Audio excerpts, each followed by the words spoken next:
ಮೈಸೂರಿನ ಟಿ ನರಸೀಪುರದ ಬಳಿಯಲ್ಲಿ ಸ್ಫೋಟಕ ವಸ್ತುಗಳು ಪತ್ತೆಯಾಗಿದ್ದಾವೆ. ಕೆಂಪಯ್ಯನಹುಂಡಿ ಗೇಟ್ ಸಮೀಪ ಫ್ರೆಂಡ್ಸ್ ಹೋಟೆಲ್ ಬಳಿಯಲ್ಲಿ ಕೆಲವು ಸ್ಫೋಟಕ ವಸ್ತುಗಳು ಪತ್ತೆಯಾಗಿದ್ದಾವೆ. ನೀಲಿ ಪ್ಲಾಸ್ಟಿಕ್ ಕವರ್ನಲ್ಲಿ ಮರಕ್ಕೆ ನೇತು ಹಾಕಿ ಕೆಲವು ಅಪರಿಚಿತರು ಹೋಗಿದ್ರು ಅನ್ನುವಂಥದ್ದು ಗೊತ್ತಾಗ್ತಾ ಇದೆ. ಕೆಲವು ಅಪರಿಚಿತರು ನೀಲಿ ಪ್ಲಾಸ್ಟಿಕ್ ಕವರ್ ಒಂದರಲ್ಲಿ ಕೆಲವು ಸ್ಫೋಟಕಗಳನ್ನು ಹಾಕಿ ಮರಕ್ಕೆ ನೇತು ಹಾಕಿ ಹೋಗಿದ್ರು. ಇನ್ನು ಹೋಟೆಲ್ ಸಿಬ್ಬಂದಿಯಿಂದ ಸ್ಥಳೀಯ ಪೊಲೀಸರಿಗೆ ಈ ಬಗ್ಗೆ ಮಾಹಿತಿ ಕೂಡ ಲಭ್ಯವಾಗುತ್ತೆ. ಒಂದು ನೀಲಿ ಚೀಲದಲ್ಲಿ ಈ ರೀತಿಯಾಗಿ ಸ್ಫೋಟಕಗಳು ಇರುವಂಥದ್ದು ಪತ್ತೆಯಾಗಿದೆ ಅಂತ ಹೋಟೆಲ್ನ ಸಿಬ್ಬಂದಿಗಳು ಸ್ಥಳೀಯ ಪೊಲೀಸರಿಗೆ ಮಾಹಿತಿ ಕೊಟ್ಟಿದ್ದಾರೆ. ಇನ್ನು ಮಾಹಿತಿ ಸಿಗ್ತಾ ಇದ್ದಂತೆ ಬಾಂಬ್ ತಜ್ಞರು ಕೂಡ ಸ್ಫೋಟಕ ವಸ್ತುಗಳನ್ನು ಪರಿಶೀಲನೆ ಮಾಡಿದ್ದಾರೆ. ಇನ್ನು ಸ್ಥಳಕ್ಕೆ ಪೊಲೀಸರು ಹಾಗೂ ಬಾಂಬ್ ತಜ್ಞರು ಕೂಡ ಭೇಟಿ ಕೊಟ್ಟು ಸ್ಫೋಟಕ ವಸ್ತುಗಳನ್ನು ಪರಿಶೀಲನೆ ಮಾಡುವಂತಹ ಕೆಲಸವನ್ನು ಮಾಡಿದ್ದಾರೆ. ಟ್ಯೂಬ್ ಆಕಾರದ 9 ಸ್ಫೋಟಕಗಳು ಪತ್ತೆಯಾಗಿದ್ದಾವೆ. ಅಂದರೆ ಈ ಜಿಲೆಟಿನ ಕಡ್ಡಿ ರೀತಿಯಲ್ಲಿ ಒಟ್ಟು 9 ಸ್ಫೋಟಕಗಳು ಪತ್ತೆಯಾಗಿದ್ದಾವೆ. ಇನ್ನು ಒಂದು ನಾಡ ಬಾಂಬ್ ಆಕಾರದ ವಸ್ತು ಕೂಡ ಪತ್ತೆಯಾಗಿದೆ. ಅಂದರೆ ಕಚ್ಚಾ ಬಾಂಬ್ನ ರೀತಿಯಲ್ಲಿ ಒಂದು ನಾಡ ಬಾಂಬ್ ಕೂಡ ಪತ್ತೆಯಾಗಿದೆ ಅನ್ನುವಂಥದ್ದು ಕೂಡ ಗೊತ್ತಾಗ್ತಾ ಇದೆ. ಕಲ್ಲು ಗಣಿಗಾರಿಕೆಗೆ ತೆಗೆದುಕೊಂಡು ಹೋಗ್ತಾ ಇದ್ರು ಅನ್ನುವಂತಹ ಮಾಹಿತಿಗಳು ಕೂಡ ಲಭ್ಯವಾಗಿದೆ. ಸ್ಫೋಟಕ ವಸ್ತುಗಳನ್ನು ವಶಕ್ಕೆ ಪಡೆದುಕೊಂಡಿದ್ದಾರೆ ಪೊಲೀಸರು. ಬಾಂಬ್ ನಿಷ್ಕ್ರಿಯ ದಳ ಕೂಡ ಸ್ಥಳಕ್ಕೆ ಆಗಮಿಸಿದ್ದು. ಇನ್ನು ಅದೇ ರೀತಿಯಾಗಿ ದೃಶ್ಯಾವಳಿಯಲ್ಲಿ ನೋಡುತ್ತಾ ಇದ್ದೀರಿ, ಆ ಟ್ಯೂಬ್ ಆಕಾರದಲ್ಲಿ ಕಾಣ್ತಾ ಇರುವಂತಹ ಈ ಒಂದು ವಸ್ತುಗಳಲ್ಲಿ ಕೆಮಿಕಲ್ ಇರುತ್ತೆ.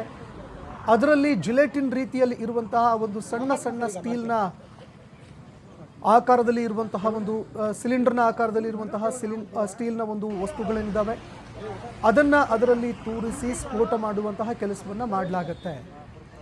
ಇನ್ನು ಮತ್ತೊಂದು ನಾಡ ಬಾಂಬ್ನ ರೀತಿಯಲ್ಲಿ, ಅಂದರೆ ಈ ಸುತಲಿ ಬಾಂಬ್ ಅಂತ ಏನು ಕರೆಯಲಾಗುತ್ತೆ, ಆ ರೀತಿಯಾದಂತಹ ಒಂದು ಬಾಂಬ್ ಕೂಡ ಪತ್ತೆಯಾಗಿದೆ ಅನ್ನುವಂಥದ್ದು ಗೊತ್ತಾಗ್ತಾ ಇದೆ. ಇನ್ನು ಯಾರಿಟ್ಟಿದ್ರು ಅನ್ನುವಂಥದ್ದು ಈವರೆಗೆ ಪತ್ತೆಯಾಗಿಲ್ಲ. ಯಾರು ಇದನ್ನು ಇಟ್ಟು ಹೋಗಿದ್ದಾರೆ ಅನ್ನುವಂತಹ ವಿಷಯಕ್ಕೆ ಸಂಬಂಧಪಟ್ಟಂತೆ ಇದೀಗ ಪೊಲೀಸ್ ಅಧಿಕಾರಿಗಳು ತನಿಖೆ ಕೂಡ ಆರಂಭ ಮಾಡಿದ್ದಾರೆ. ಇನ್ನು ಸ್ಥಳದಲ್ಲಿ ಕೆಲ ಕಾಲ ಬಿಗುವಿನ ವಾತಾವರಣ ಕೂಡ ನಿರ್ಮಾಣ ಆಗಿತ್ತು. ಯಾಕಂದರೆ ಸ್ಫೋಟಕ ವಸ್ತುಗಳು ಸಿಕ್ಕಿವೆ ಅನ್ನುವಂಥದ್ದು ಗೊತ್ತಾಗ್ತಾ ಇದ್ದಂತೆ ಸ್ಥಳೀಯದಲ್ಲಿ ಗೊಂದಲದ ವಾತಾವರಣ ಕೂಡ ನಿರ್ಮಾಣ ಆಗಿತ್ತು. ಪೊಲೀಸರು ಈ ವಾತಾವರಣವನ್ನು ತಿಳಿಗೊಳಿಸಿದ್ದಾರೆ.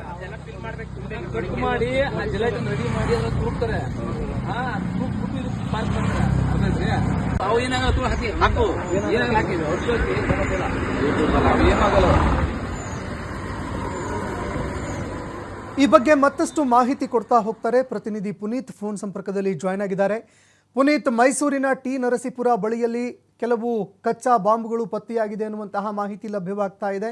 ಏನಿದು ಸ್ಫೋಟಕ ವಸ್ತುಗಳು, ಯಾವಾಗ ಸಿಕ್ಕಿದೆ, ಪೊಲೀಸ್ ಅಧಿಕಾರಿಗಳು ಇದಕ್ಕೆ ಸಂಬಂಧಪಟ್ಟಂತೆ ಯಾರು ಇಟ್ಟಿದ್ದಾರೆ ಅನ್ನುವಂತಹ ವ್ಯಕ್ತಿಗಳನ್ನು ಏನಾದರೂ ಪತ್ತೆ ಹಚ್ಚಿದಾರಾ, ಏನು ಎತ್ತ ಅಂತ?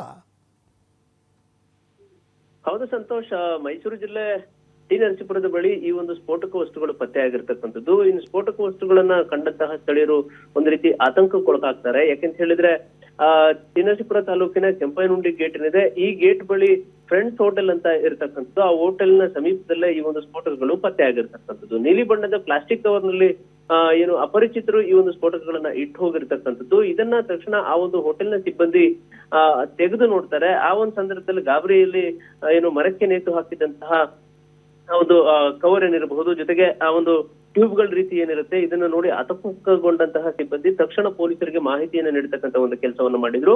ಅಲ್ಲಿಗೆ ಪೊಲೀಸರು ಏನು ಬಾಂಬ್ ನಿಷ್ಕ್ರಿಯ ದಳದೊಂದಿಗೆ ಆಗಮಿಸ್ತಾರೆ. ಬಂದು ಆ ಒಂದು ಸ್ಫೋಟಕ ವಸ್ತುಗಳನ್ನ ಪರಿಶೀಲನೆ ಮಾಡ್ತಕ್ಕಂಥ ಒಂದು ಕೆಲಸವನ್ನ ಮಾಡ್ತಾರೆ. ಆ ಒಂದು ಸಂದರ್ಭದಲ್ಲಿ ಟ್ಯೂಬ್ ಆಕಾರದಲ್ಲಿ ಇರತಕ್ಕಂತ 9 ಸ್ಫೋಟಕ ವಸ್ತುಗಳು, ಜೊತೆಗೆ ಒಂದು ನಾಡ ಬಾಂಬ್ ರೀತಿಯಲ್ಲಿ, ಅಂದ್ರೆ ಈ ಕಾಡು ಪ್ರಾಣಿಗಳನ್ನ ಬೇಟೆಯಾಡ್ಲಿಕ್ಕೆ ಸಿಡಿಮದ್ದಿನ ರೂಪದಲ್ಲಿ ಮಾಡಲಾಗುತ್ತೆ, ಆ ತರದ ಒಂದು ವಸ್ತು ಕೂಡ ಪತ್ತೆ ಆಗುತ್ತೆ. ತಕ್ಷಣ ಅವನ್ನ ಪರಿಶೀಲನೆ ಮಾಡ್ತಕ್ಕಂಥ ಒಂದು ಕೆಲಸವನ್ನ ಮಾಡ್ತಾರೆ. ಜೊತೆಗೆ ಈ ಒಂದು ಸ್ಫೋಟಕ ವಸ್ತುಗಳನ್ನ ಸಾಮಾನ್ಯವಾಗಿ ಕಲ್ಲು ಗಣಿಗಾರಿಕೆಗೆ ಬಳಸಲಾಗುತ್ತೆ ಅನ್ನೋ ಒಂದು ಮಾಹಿತಿ ಕೂಡ ಇರತಕ್ಕಂಥದ್ದು. ಹೀಗಾಗಿ ನಾಡ ಬಾಂಬ್ ಅಂತಂದ್ರೆ ಏನು ಕಾಡು ಪ್ರಾಣಿಗಳಿಗೆ ಇರ್ತಕ್ಕಂಥದ್ದೇನಿದೆ, ಇದ್ರ ಬಗ್ಗೆ ಕೂಡ ಪರಿಶೀಲನೆ ಮಾಡ್ತಕ್ಕಂಥ ಒಂದು ಕೆಲಸವನ್ನ ಮಾಡ್ಲಾಗಿರ್ತಕ್ಕಂಥದ್ದು. ಇನ್ನ ಯಾರು ಈ ಒಂದು ಸ್ಫೋಟಕ ವಸ್ತುಗಳನ್ನ ಆ ಒಂದು ಸ್ಥಳದಲ್ಲಿ ಇಟ್ಟು ಹೋಗಿದ್ದಾರೆ ಅನ್ನೋದ್ರ ಬಗ್ಗೆ ಮಾಹಿತಿಯನ್ನ ಕಲೆ ಹಾಕ್ತಕ್ಕಂಥ ಒಂದು ಕೆಲಸವನ್ನ ಕೂಡ ಪೊಲೀಸರು ಮಾಡ್ಲಾಗ್ತಾ ಇರ್ತಕ್ಕಂಥದ್ದು. ಜೊತೆಗೆ ಸ್ಫೋಟಕ ವಸ್ತುಗಳನ್ನು ಕೂಡ ಈಗಾಗಲೇ ಬಾಂಬ್ ನಿಷ್ಕ್ರಿಯ ದಳದವರು ವಶಕ್ಕೆ ತೆಗೆದುಕೊಳ್ಳುವಂತ ಒಂದು ಕೆಲಸವನ್ನ ಮಾಡಿದ್ದಾರೆ. ಜೊತೆಗೆ ಸುತ್ತಮುತ್ತಲ ಜನರನ್ನು ಕೂಡ ವಿಚಾರಣೆಗೊಳಪಡಿಸುವಂತ ಒಂದು ಕೆಲಸವನ್ನ ಮಾಡ್ಲಾಗಿರ್ತಕ್ಕಂಥದ್ದು. ಸದ್ಯಕ್ಕೆ ಈಗ ಆ ಒಂದು ಸ್ಫೋಟಕ ವಸ್ತುಗಳನ್ನ ಅಲ್ಲಿ ಇಟ್ಟು ಹೋದಂತವ್ರು ಯಾರು ಅನ್ನೋದ್ರ ಬಗ್ಗೆ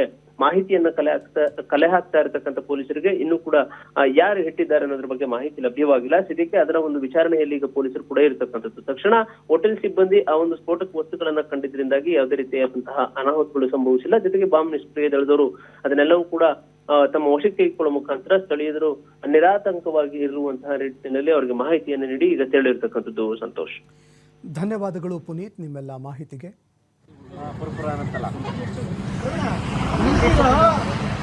ಸರ್ ಹೇಳಿ ಸರ್.